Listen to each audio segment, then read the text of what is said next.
Another day, another opportunity to live a better life. Good morning, everyone. Today we are touching on Genesis chapter 9, when God made a covenant with Noah.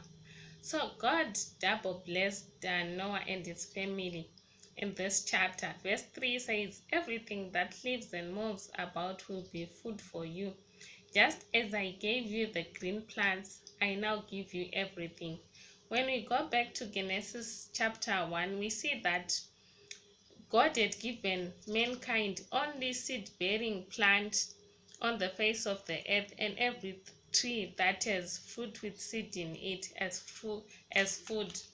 But on this chapter, we see God multiplying his provision.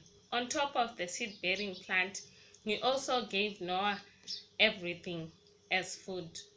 Then we skip and go to verse 12 and 13, whereby we see God establishing his covenant with Noah and cementing that covenant in form of a rainbow, whereby he promised that he would not destroy the earth again with floods.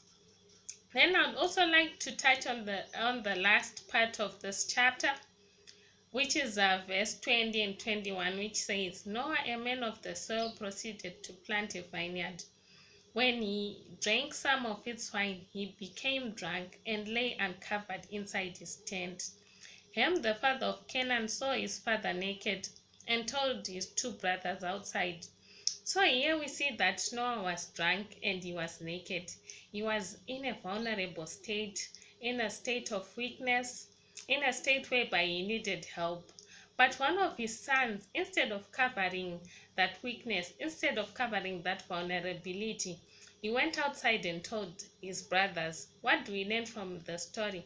At times as Christians, when we find someone in a state of vulnerability, when we find someone in a state of need, instead of assisting them, we start telling others about their problem.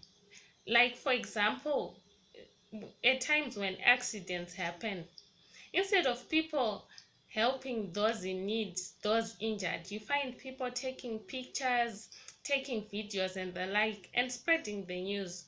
So as Christians, let us have that heart of love. Let us have that heart to feel for people, so that when we find someone in a state of vulnerability or in a state of weakness, we first help them. We first address their problems instead of telling others of someone's negative situation.